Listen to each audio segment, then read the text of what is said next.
धर्म का नारा लगाकर जय श्री राम कहकर के गोली मारने वाला, क्या आप देश को और प्रदेश को किस दिशा में ले जाना चाहते हो?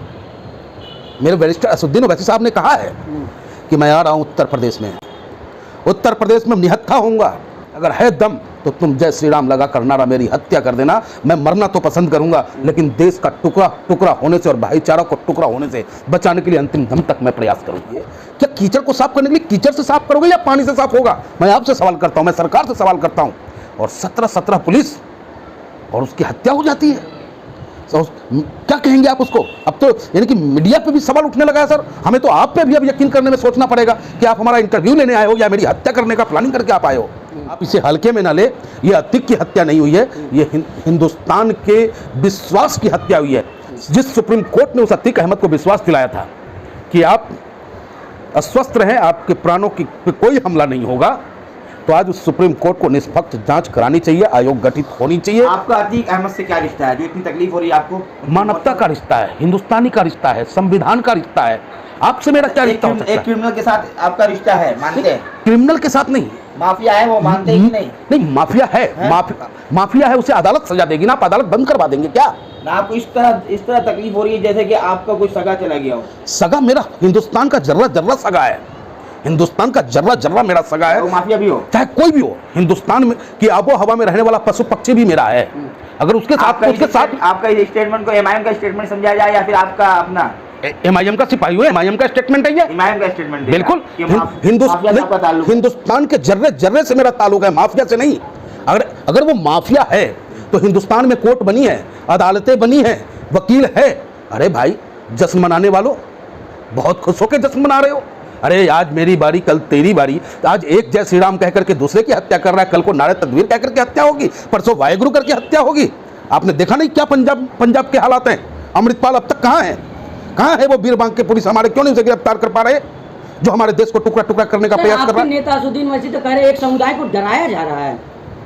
कह नहीं रहे हैं, वास्तविकता है, डरा हुआ है वो समाज, सहमा हुआ है समाज। एक विनोद संगर पे क्यों नहीं बुलडोजर चल? आज क्या उसके घर पे बुलडोजर चल रहा है? लवनेश तिवारी के घर पे, क्या उस मौर्या के घर पे बुलडोजर चलाएंगे योगी बाबा?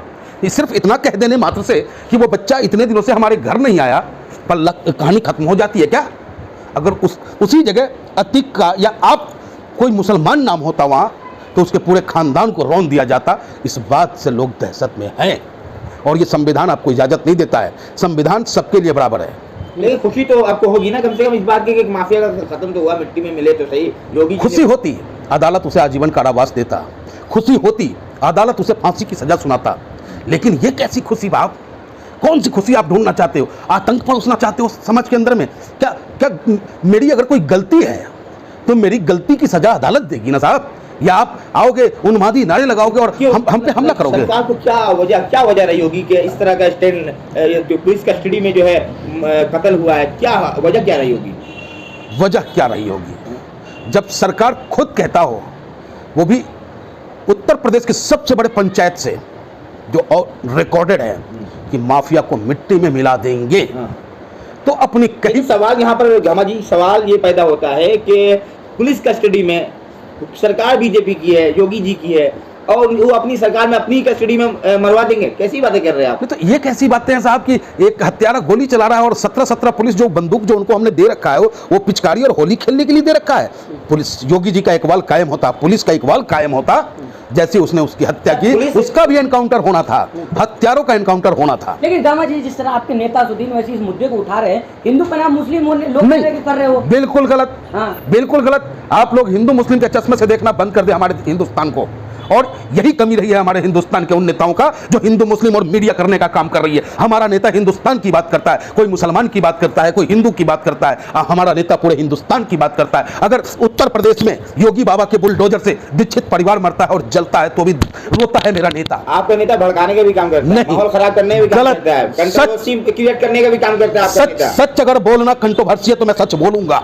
जुल्म के खिलाफ आवाज उठाना अगर कंट्रोवर्सी है तो मैं जुल्म के खिलाफ आवाज उठाता रहूंगा। आपका नेता भाषण देकर चले जाते हैं, पिछता तो आम हद करते हैं साहब। हमारे नेता की वजह से लोगों को अपना वजूद पता चला है। वो तो इलेक्शन में पता चल गया, रिजल्ट के इलेक्शन के रिजल्ट में पता चल गया। हमें चुनाव जीतना हमारा मकसद नहीं है, चुनाव जीतना हमारा मकसद नहीं है, हमारा मकसद है आपको ताकत देना, हमारा मकसद है आवाम को लोकतंत्र की वास्तविकता से परिचय कराना। साहब, अगर हमारे नेता को ये लालच होता तो हमारा नेता मिनिस्टर बन करके और आराम से हैदराबाद की सरजमी पे भगवान ने इतना दे रखा है उनको कि दर दर भटकने की जरूरत नहीं है, कोई जरूरत नहीं है। हमें राजस्थान में जुनैद और नासिर की हत्या हो जाए तो मैं उसके लिए रोऊं, क्योंकि मैं मानवता के लिए राजनीति करता हूं, मेरा नेता मानवता के लिए राजनीति करता है, इंसानियत के लिए राजनीति करता है। लेकिन सर सवाल तो उनके ऊपर भी उठ रहा है जो जनाजे में पहुंचे थे, कफन दफन में पहुंचे थे, उन लोगों का भी आई कार्ड चेक किया गया है। ठीक है, देखिए ये प्रशासनिक प्रक्रिया है, वो आई कार्ड चेक करे, कोई पाकिस्तान से आया हुआ नहीं था, वो उसी सरजमी का रहने वाला, जिन कुछ को लाभ हुआ होगा, कुछ को नुकसान हुआ होगा, सिक्का एक तरफ हेड है एक तरफ टेल है, तो आप उसको जिस चश्मे से देखना चाहे देखे, लेकिन ये मानवता है, अंतिम यात्रा में हर कोई जाता है, और अगर पड़ोस का है तो चला गया, इसमें कोई जुल्म नहीं है। लेकिन मीडिया तो ऐसे दिखा रही है कि जुल्म कर दिया जो लोग। अरे मीडिया तो यहाँ तक दिखाई कि यहाँ बाथरूम कर रहे हैं जी, यहाँ रो रहे हैं जी, सारा गेम प्लान है साहब। कहाँ तक बुलवाओगे हमसे, कहाँ तक बुलवाओगे? मीडिया कैसे पहुंचा वो तीन लड़का कैसे पहुंचा? अब मैंने पहले ही आपसे कहा कि अब मीडियाओं पे भी शक होने लगा है। बाइट देने से पहले नेताओं को कई बार सोचना हुआ है, कहीं से प्रायोजित तो ये नहीं आ रहा है हमारे पास।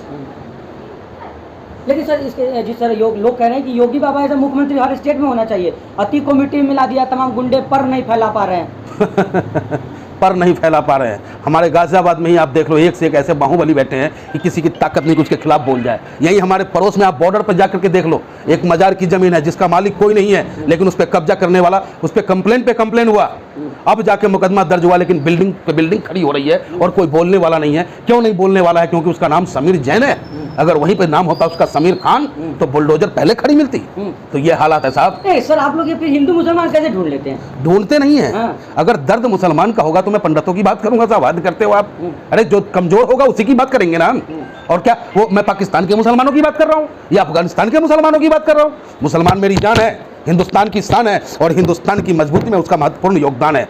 इसलिए मुसलमान को अगर तकलीफ होगा तो ये पंडित ओवैसी का बोलेगा, बैरिस्टर असदुद्दीन ओवैसी साहब बोलेंगे। हिंदुस्तान के किसी वर्ग को, किसी धर्म के लोगों को तकलीफ पहुंचेगा तो हमारा नेता बैरिस्टर असदुद्दीन ओवैसी साहब बोलेगा। लेकिन तमाम जो समर्थक है भाजपा के, वो लोग कह रहे हैं कि वैसी जो इतना बिल बिलाने लगा है, क्या रिश्ता है क्या कुछ इन लोगों का? मानवता का रिश्ता है साहब, मैं बार बार कह रहा हूं, इंसानियत का रिश्ता है, संविधान का रिश्ता है, भारत की एक अनेक भाषाओं से पिरोया हुआ, अनेक जाति और धर्म से पिरोया हुआ मेरा एक खूबसूरत हिंदुस्तान है। इसे अपनी कालिक नजरें मत लगाओ साहब।